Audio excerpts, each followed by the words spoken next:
দর্শক, আমরা পশু বেচাকেনার আরও খবর জানবো। চট্টগ্রাম থেকে আমাদের সাথে যোগ দিচ্ছেন সহকর্মী জোবাই রিফাত।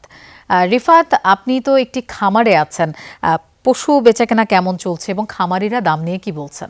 রাঁধুনি কালাভুনা মশলা থাকলে আসল কালাভুনা রান্না কোনো ব্যাপারই না।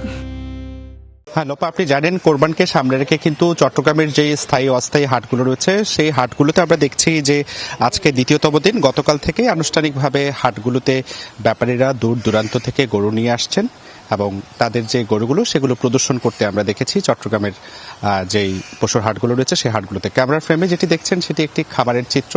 খাবারও কিন্তু এবছর কোরবানকে সামনে রেখে বেশ জমজমাট গরুর প্রদর্শনী চলছে এবং বেচা বিক্রি চলছে। আমরা খামারিদের সাথে কথা বলেছি। খামারিরা যেটি বলছেন যে তারা তাদের যে প্রত্যাশা সেই প্রত্যাশা অনুযায়ী তারা ক্রেতা পাচ্ছেন এবং দাম নিয়েও তারা বেশ খানিকটা সন্তুষ্ট।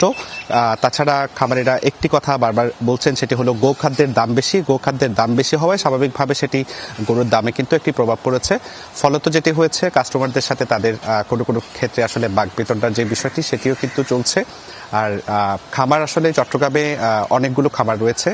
সেক্ষেত্রে আমরা দেখেছি যে একেবারে পরিবারের সদস্য সকলকে নিয়ে আসলে পশুর হাটে যেহেতু যাওয়া যায় না, যেহেতু ভিড়ভাড়টা একটু স্বাভাবিকভাবেই বেশি থাকে, সেক্ষেত্রে খামারগুলোতে পরিবার পরিজন নিয়ে কিন্তু মানুষ আসা শুরু করেছে এবং খামারগুলোতে তারা ঘুরে ঘুরে তাদের যে পছন্দের গরু সেটি আসলে দেখছেন।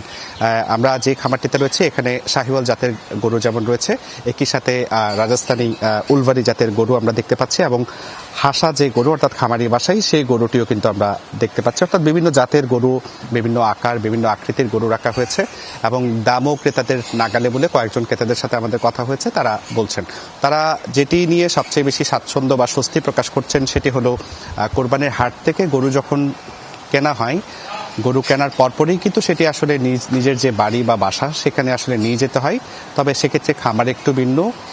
খামার থেকে গরু ক্রয় করার পরে খামারিরা কিন্তু একেবারে বিনা খরচে কোরবানির আগ দিন পর্যন্ত সেটিকে খাইয়ে পরিয়ে কিন্তু রাখার যে ব্যবস্থা সেই সুবিধাটা কিন্তু ক্রেতাদের দিয়ে থাকেন এবং সেটিকে কেন্দ্র করে কিন্তু আমরা দেখছি যে খামারে মানুষ আসতে শুরু করেছে এবং খামার থেকে আসলে গরু কিনতে তারা অনেক বেশি স্বাচ্ছন্দ্য বোধ করছে বলে আমাদেরকে জানিয়েছে।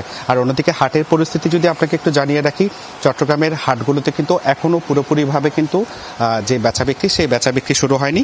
তবে দিন যত গড়াবে, সময় যত গড়াবে, আগামী 2 থেকে 3 দিনের মধ্যে কিন্তু আমরা দেখব যে পুরোদমে চট্টগ্রামের যে স্থায়ী অস্থায়ী পশুর হাট রয়েছে সেই হাটগুলোতে ক্রেতা দর্শনার্থীদের সমাগম বাড়বে এবং বেচা বিক্রিও জমে উঠবে বলে প্রত্যাশা করছে ব্যাপারীরা। নিশ্চয়ই। ধন্যবাদ জোবাই রিফাত আমাদের সাথে যোগ দেওয়ার জন্য।